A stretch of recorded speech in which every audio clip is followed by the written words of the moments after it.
My name's Tracey Nichols, and I am Director of Economic Development for the City of Cleveland. What I like to tell people is that really I'm a problem solver. So every single day I have no idea what my day will really bring. I often schedule lots of meetings and do lots of things, but I find that every single day I'm doing something a little bit extra because in Cleveland we're the second most impoverished city in the nation, and so making deals happen there is very difficult, and it takes really our entire team working every day to just try to push things forward. I think the reason there's a need, at least on a city level, is that we have a lot of businesses that are trying to get things done in the city of Cleveland or any city across the country, and they need to interact with city government in a variety of ways, from roadways to I need a traffic light at the end of my street to my street lights out. It's that simple. But if you think about a city, everyone in City Hall is dealing with citizens, with the exception of economic development. We're the only entity that really focuses on the needs of business. And so how successful we are in helping businesses be able to grow and create jobs is really going to have an impact on the community. And for them, we're the one-stop shop where they can give us a call and say, hey, I've got a problem, I need some help. Whether it's financing or, as I said, it's the pothole or the traffic light at the end of their street. So I think that it's really important that we're there. And what really gets me excited about being in the profession, I'm 33 years in government, and I started out in community development, which I thought was okay, it was interesting, but I really felt that if I wanted to help people, that just helping them get a loan on their house or fixing up their house was not really what people needed. To me, they needed a job. So how could I help? And so then I found out about economic development, and I went into the field, and I said, great, now I can really help. When you look at what a community really needs, the best story I can tell you is about a place called Garrett Square. There was a Tops grocery store there, and it closed. And really, this neighborhood was hard hit by the foreclosure crisis, so we had a lot of vacant homes, a lot had been torn down, and of course, most people don't drive by Garrett Square. It's not in a neighborhood that most people would seek out. But I had 6 senior citizen African-American ladies who came to my office without an appointment. They showed up and they wanted to meet with me, and they sat down and they told me that they have to take 3 buses to get to a grocery store. And they told me that it was my job to help them get a new grocery store. They knew all about the Tops, and they said, please help us. They came back many times. It took me a while to figure it out, because you can't get anyone to come to a big box grocery store when half the community's moved away. So we really worked at figuring out what we needed to do, and we found a developer. We split it. We now have a Save-A-Lot in Foreman Mills, and one of the great things is since that opened, we added Advanced Auto, and 3 restaurants also joined the area. And those ladies were so excited when we had the grand opening, and the band was there from the high school, and 80% of the people who work there walk to work. And I can tell you the crime rate in that neighborhood went down, because this is a place that people feel is their community store. And it means a lot to them, and it really means a lot to me, because it's really about helping the least of us and really doing things like that in every community to help them have a better life. Well, first of all, whenever I am interviewing young people, I want to know that they want to change the world, starting with my community. And I also tell them that there is no more exciting job out there than economic development, because it's something different every day, and you get to work on lots of different projects, and you get to help people. And to me, there aren't too many things out there that checks all those boxes.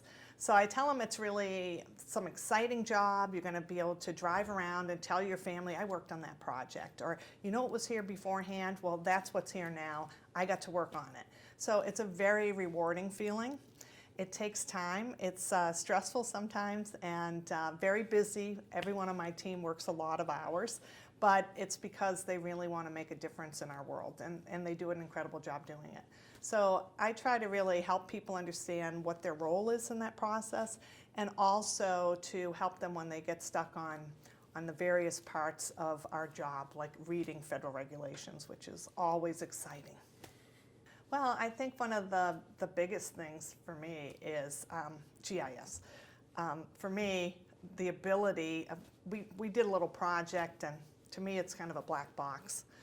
And but I told my staff, I said, okay, I want to pick an area of the city where the city owns most of the properties through our land banking process, and I want sewer lines this size, water lines this size, and I want it to be close to the highway and rail, and tell me the best areas of the city that we should invest in then for the next development.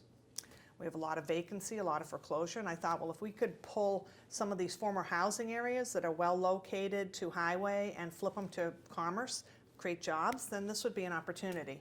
And you know, within an hour they had, well, here's the 4 top places, and let's take a look at them and see where we want to go. And we were able to identify a site that we've been working on buying up some of the additional properties, and we're down to 9 houses and 11 vacant lots, and we will have a 60-acre commerce park.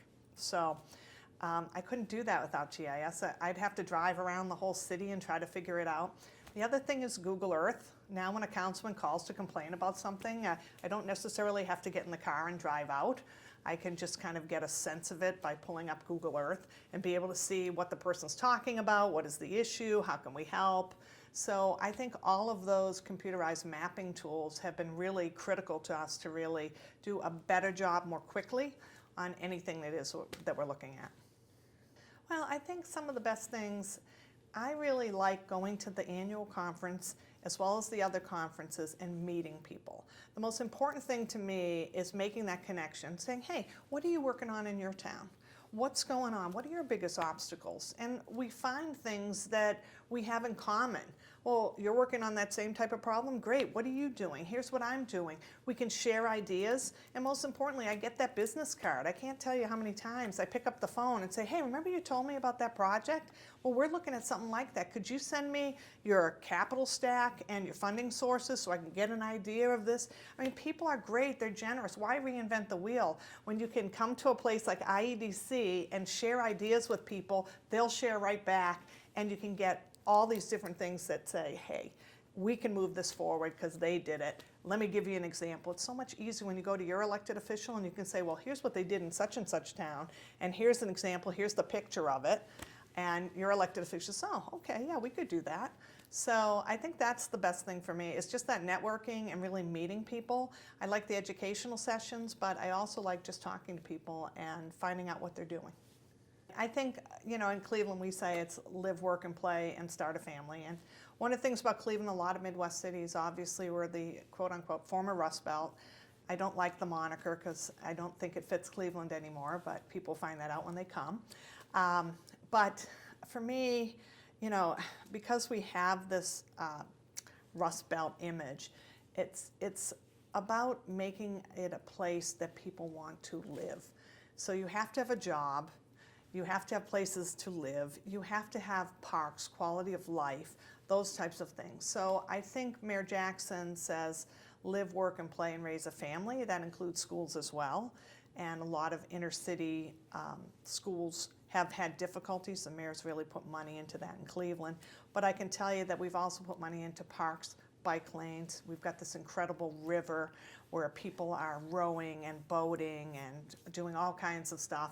So, you know, we participate in all of that. I'm actively working on our own Red Line Greenway, which is the Cleveland version of the High Line. As a matter of fact, I'm a little sore today because I was out with my whole crew and a bunch of other volunteers planting hydrangeas along the tracks so that we could, you know, continue to beautify this. We just got our first money. So you just never know what you'll be working on, but it all fits together. You can't just get companies to bring jobs if it's not a great place to be. And so it takes a little bit of everything in economic development.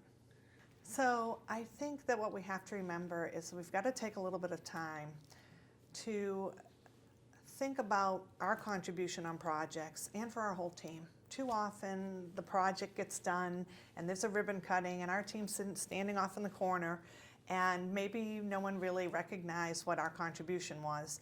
And we really need to take a few minutes and remember and really remind our staff and our team, hey, you know, great work, we worked on that. We started it and we finished it. And I think that's an important thing to remember. Well, I think that economic development professional is not the first thing that rolls off the tongue of the average 7th or 8th grader who's starting to think about careers.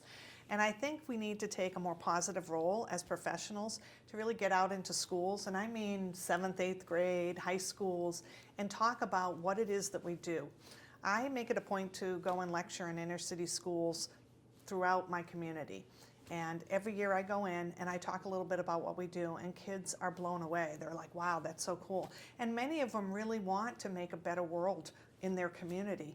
And so when they hear about this job that actually lets you do it, they get really excited. So maybe as professionals, we need to spend more time, do a little bit of a stint, hit the schools and tell them about what being an economic development professional is all about, because we have a lot to be proud of and we have a lot that kids want to hear about.